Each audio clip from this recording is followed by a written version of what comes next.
Bienvenido a este nuevo video, Dilo que algo queda, en esta serie sobre clase media y política. Hoy vamos a tratar el tema de lo público y lo privado. En anterior video sobre democracia y clase media, señalamos que la democracia es un ideal de sistema político perseguido a lo largo de la historia de la civilización occidental, siempre girando alrededor de dos conceptos fundamentales: libertad e igualdad. En el presente trabajo perfilaremos dos puntos que se relacionan con los anteriores y sobre los cuales igualmente la humanidad en Occidente ha gravitado en su construcción política: lo público y lo privado.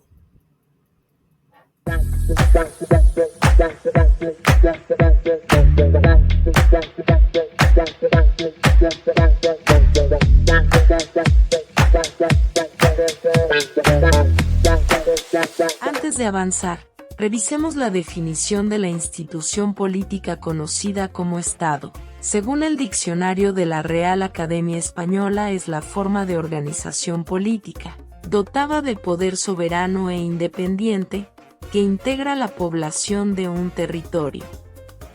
Conjunto de los poderes y órganos de gobierno de un país soberano. Fin de la cita. Al respecto, en su Enciclopedia de la Política, Rodrigo Borjas nos dice, cito, caracterizado esencialmente por la ordenación jurídica y política de la sociedad, el Estado constituye el régimen de asociación humana más amplio y complejo de cuantos ha conocido la historia del hombre. Es el último eslabón de la larga cadena de las formas de organización de la sociedad creadas por el instinto gregario del hombre y representa la primera forma propiamente política de asociación, puesto que tiene un poder institucionalizado que tiende a volverse impersonal. Fin de la cita. A la enunciación del autor ecuatoriano, sumamos el ingrediente de la violencia tomado en cuenta por autores como el sociólogo Max Weber, quien en su libro La política como vocación, indica que es una característica fundamental del Estado el monopolio de la violencia. Su definición ampliada es que algo es un Estado si y en la medida en que su personal administrativo defiende con éxito el monopolio del uso legítimo de la fuerza física en la ejecución de su orden. La policía pública y el ejército son sus principales instrumentos, pero también se puede considerar que la seguridad privada tiene el derecho de usar la violencia siempre que la única fuente de este derecho percibido sea la sanción estatal. Quizás uno de los ejemplos más gráficos del ejercicio de la violencia arbitraria del Estado encarnada en un hombre es la frase atribuida al rey de Francia Luis XIV, quien vivió entre los años 1638 y 1715, el monarca sentenció: el Estado soy yo, una pura expresión de la concepción autocrática de la vida política. Significa que los gobernantes encarnan al Estado, que su voluntad es la suprema ley y que resume en su persona todos los atributos y potestades estatales. El Estado, como conjunto de los poderes y órganos de gobierno de un país soberano según el diccionario de la Real Academia Española, ordena y regula la vida en sociedad en un espacio geográfico determinado en el cual los ciudadanos despliegan sus actividades dentro del marco regulatorio desarrollado por el Estado.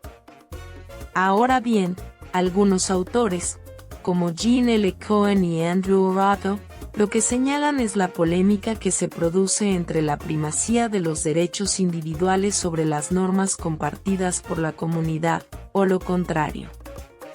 Los derechos individuales son relacionados con la libertad y lo privado, las normas compartidas por la comunidad, con el Estado como su mejor expresión política y conexos con la idea de igualdad y de lo público. Frente al Estado absolutista o autocrático, surge el Estado de Derecho. Este último, el diccionario citado lo define como el régimen propio de las sociedades democráticas en el que la Constitución garantiza la libertad, los derechos fundamentales, la separación de poderes, el principio de legalidad y la protección judicial frente al uso arbitrario del poder. Fin de la cita. Uno de los puntos controversiales en la precitada definición es el alcance del concepto de libertad, el cual es de una amplitud ilimitada y ha sido tratado a lo largo de la historia por muchos filósofos e investigadores sociales.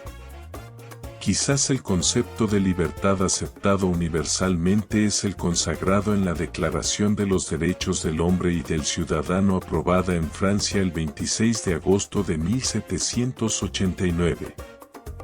La libertad consiste en poder hacer todo lo que no daña a otro, de modo que el ejercicio del derecho natural de cada hombre no tiene más límites que aquellos que aseguran a los demás miembros de la sociedad el goce de los mismos derechos.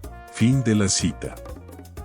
Pero igual, en la complejidad de nuestra sociedad que ha evolucionado de manera vertiginosa desde la eclosión de la revolución industrial hasta nuestros días, quedan innumerables puntos de discusión en donde el desarrollo de la acción humana en el marco de la libertad individual y ejerciendo ese derecho en el campo de lo privado, en cuanto al posible daño al prójimo, la acción u omisión en perjuicio del otro.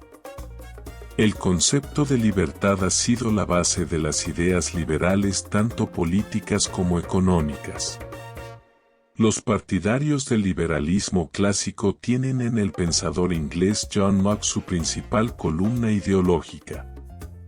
Locke señalaba: la libertad natural del hombre consiste en estar libre de cualquier poder superior sobre la tierra y en no hallarse sometido a la voluntad o a la autoridad legislativa de hombre alguno, sino adoptar como norma, exclusivamente, la ley de naturaleza.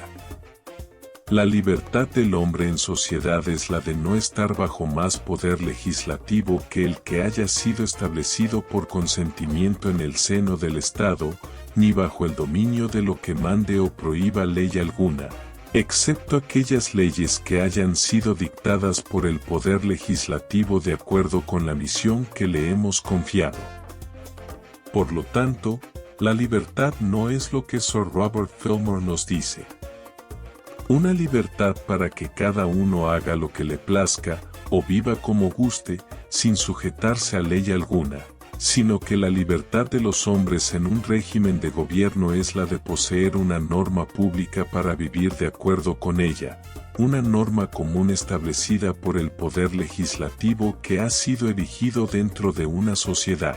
Una libertad para seguir los dictados de mi propia voluntad en todas esas cosas que no han sido prescritas por dicha norma, un no estar sujetos a la inconstante, incierta, desconocida y arbitraria voluntad de otro hombre, del mismo modo que la libertad natural consiste en no tener más trabas que las impuestas por la ley de naturaleza.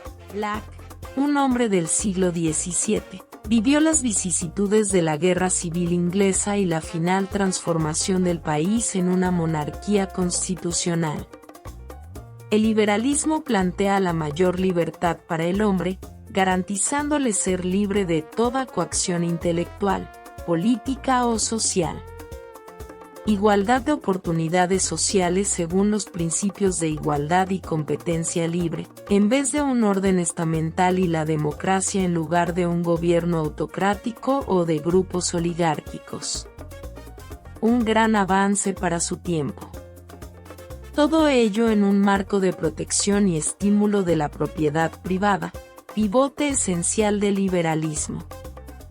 La posibilidad de que los individuos ejerzan sus actividades privadas en el orden económico, político y social, llevará, según el liberalismo, a una etapa de progreso que permeará a todas las capas de la sociedad y llegará el momento en que todos gozaremos de bienes y derechos que nos garantizarán la posibilidad de buscar, individualmente, nuestra felicidad. El liberalismo, en sus distintas vertientes, ha orientado el accionar de la mayoría de los líderes de Occidente. Durante el siglo XIX, miles de personas se trasladaron desde los campos a las ciudades europeas, particularmente de la Gran Bretaña, Alemania y Francia. Abandonaban los labrantíos donde reinaba la miseria y en muchos de ellos aún subsistían algunas prácticas feudales. En las fábricas, las primeras generaciones lograron puestos de trabajo en condiciones duras y crueles. La idea de felicidad se ubicaba muy lejos en el horizonte. Pero la sociedad fue evolucionando, las ideas de asociación fueron germinando, aunque no sin luchas, se crearon sindicatos, partidos políticos, gremios y otras organizaciones de la sociedad civil. En la medida en que la técnica exigía personas con mayores conocimientos y estos eran mejores pagados, la clase media se fue consolidando. El proletariado surge como clase social y el sindicato es su expresión organizativa. El liberalismo político triunfa en algunos países de Europa. Desaparecen monarquías y otras se adaptan a regímenes constitucionales. Los países de Occidente avanzan a diferentes velocidades, pero las locomotoras de Gran Bretaña y los Estados Unidos muestran que el desarrollo industrial es una realidad y, sin lugar a duda, el liberalismo va de la mano con ese cambio estructural que significó el transitar de los siglos XVIII al XXI en nuestra parte del mundo. El liberalismo plantea que el Estado debe reducirse a garantizar la seguridad externa e interna y legislar para que el desarrollo individual no sea perturbado. Esto en teoría, ya que ningún país ha llegado a un régimen totalmente liberal ni siquiera neoliberal, aunque predominen políticas públicas que favorezcan la actividad privada en áreas como la educación, la salud, en los servicios públicos, incluso en aquellos que por su naturaleza son monopolios. También en la solidaridad con el débil social, quien debe ser atendido por la caridad de grupos de filántropos, iglesias o asociaciones de carácter privado, con alguna subvención parcial del Estado. Los impuestos deben ser los mínimos, suficiente para sostener un reducido aparato burocrático que garantice la libertad individual. Insistimos, esto es en teoría. Pasemos ahora al extremo de lo público. Quizás la expresión más radical a favor del Estado como el encargado de darle sentido a la vida de los individuos y proporcionarle los medios para alcanzar la felicidad, es Jean-Jacques Rousseau. Nos dice el pensador galo en su obra El contrato social, que las cláusulas del precitado contrato pueden reducirse a una, la total alienación de cada asociado, junto con todos sus derechos, a la totalidad de la comunidad, pues, en primer lugar, en la medida en que cada uno se entrega absolutamente, las condiciones serán iguales para todos, y esto, siendo así, significa que nadie tendrá interés en convertirse en una carga para otros. Fin de la cita. Rousseau consideraba que el espíritu completo de la nación podía residir en una minoría iluminada que ha de actuar para su ventaja política. Esa minoría iluminada se atrinchera en el Estado y ejerce sus funciones de acuerdo con una ordenación legal establecida, bien sea en el marco de un Estado de derechos o en un régimen autoritario donde los derechos individuales están conculcados. Lo público pasa a tener una primacía en lo social y las personas desarrollan su existencia inmersos en un mar de leyes, reglamentos y ordenanzas que le dejan poco espacio para la iniciativa individual. En los estados totalitarios, la intervención llega al ámbito familiar reduciéndose la libertad a la de pensamiento, la que también es intervenida con el aparato de propaganda que funciona tanto en la escuela, como en los centros de trabajo y en los medios de comunicación en general.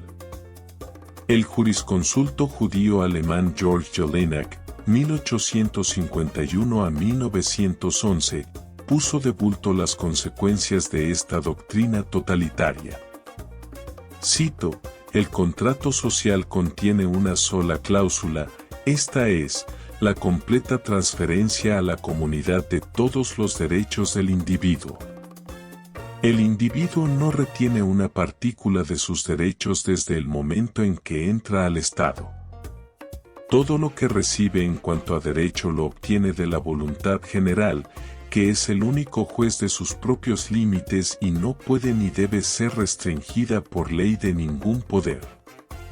Incluso la propiedad pertenece al individuo solo por virtud de concesión estatal. El contrato social hace al Estado el amo de los bienes de sus miembros, quienes mantienen la posesión solo como fideicomisarios de la propiedad pública. Fin de la cita. La crítica de Jelinek es contundente y el ejemplo lo tenemos, en el siglo XX, en los regímenes nazifascistas de la Alemania de Hitler, Italia de Mussolini, Francisco Franco en España y en los comunistas de la Unión de Repúblicas Socialistas Soviéticas, URSS, China continental, Corea del Norte, Cuba, entre otros. La socialdemocracia europea surge como un punto equidistante entre ambos extremos, basado, según el intelectual Rodrigo Borja, cito, en el poder fecundante de la libertad, en el establecimiento de gobiernos legitimados por la voluntad popular, en el sistema de economía mixta y en la independencia nacional respecto de centros ideológicos o políticos externos. Fin de la cita. Desde el ángulo de la clase media, esta ha crecido en regímenes liberales y socialdemócratas, bien por el desarrollo económico que ha promovido la expansión del conocimiento necesario tanto para la industria manufacturera, como para la agropecuaria, construcción, servicios educativos, salud, entre otros. Esas áreas requieren de personal con mayor estudios y experticias. Estando en un mercado en expansión, se logran ingresos que aquilatan a las diversas capas de la clase media. Igual ocurre con los programas sociales inspirados en la socialdemocracia, en los cuales se disponen la transferencia de importantes cantidades de recursos de los cuales, parte de ellos, permean, directa o indirectamente, hacia la clase media. Igual, planes de apoyo a la micro, pequeña y mediana industria con créditos blandos y políticas de adquisición de bienes y servicios, lo que favorece a importantes sectores de la población, tanto de las clases humildes como de las distintas capas de la clase media. En los regímenes autoritarios depende del grado de aceptación que tengan las personas en la nomenclatura, la cual define una élite en la sociedad de la extinta Unión Soviética y demás países comunistas, formada casi exclusivamente por miembros del Partido Comunista de cada nación, quienes tenían, o tienen, grandes responsabilidades como grupo dirigente de la burocracia estatal, que se confunde con la del partido y de ocupar posiciones administrativas claves en el gobierno, en la producción industrial y agrícola, en el sistema educativo, en el ambiente cultural, en fin, en todos los órdenes de la vida de las personas. Los miembros de la nomenclatura obtienen privilegios que van de menor a mayor, según sea la posición que ocupa en la jerarquía partidista gubernamental. En 1947, 2 años después de finalizada la Segunda Guerra Mundial, el profesor de economía, el alemán Alfred Müller-Armack, 1901 a 1978, publica el libro Economía dirigida y Economía de mercado, en donde acuña el término economía social de mercado, a la que define como una tercera vía entre la economía dirigida, que considera ineficaz, y la economía de libre mercado, propia del siglo XIX e igualmente ineficiente debido a que no bastaba para crear un orden ético que es la base de toda sociedad estable, por lo que pensaba que el Estado debía tener una política social permanente. El pensamiento de Müller-Armack y como él, un grupo destacado de economistas respondía a una realidad que, tras finalizar la Segunda Guerra Mundial, se puso en evidencia. Veamos la opinión de Rodrigo Borja. Cito: respondió fundamentalmente a las circunstancias postbélicas de Alemania, marcadas por los fuertes controles económicos que quedaron como rezago de la guerra, frente a los cuales el autor propuso el retorno de la asignación de recursos por el mercado y de la libre formación de los precios, aunque sin desechar del todo los controles en los sectores de la economía que consideraba poco competitivos, como el de la agricultura y la energía. Le preocupaba además el problema de la equidad en la distribución de la renta y la instrumentación de ciertas políticas económicas encaminadas a la consecución del pleno empleo. Las ideas de este importante grupo de economistas fueron recogidas y aplicadas en la Alemania de posguerra por el ministro de Economía del gobierno cristiano-demócrata, Ludwig Erhard, a partir de 1948. Desde entonces a la economía social de mercado se la asocia con el llamado milagro alemán. Ella operó en una coyuntura muy especial. Había terminado la guerra, era necesario reconstruir el país y rehabilitar todo el aparato productivo inutilizado. Para este propósito se habían coligado los dos partidos políticos más importantes, el socialdemócrata, SPD, y el cristiano-demócrata, CDU. Fin de la cita. La clase media en la sociedad occidental ha crecido en regímenes donde el Estado interviene en un contexto de libre mercado, en que los excesos son regulados por una legislación que busca el equilibrio armónico necesario para que cada uno, con su óptica y dentro del marco moral socialmente aceptado, busca los instrumentos necesarios para construir su felicidad. En próximo y último video de la serie Política y Clase Media, abordaremos dos ejes que han sido importantes para el desenvolvimiento de la clase media: el Estado benefactor y el antiestatismo neoliberal o neoconservador. Muchas gracias y hasta el próximo video.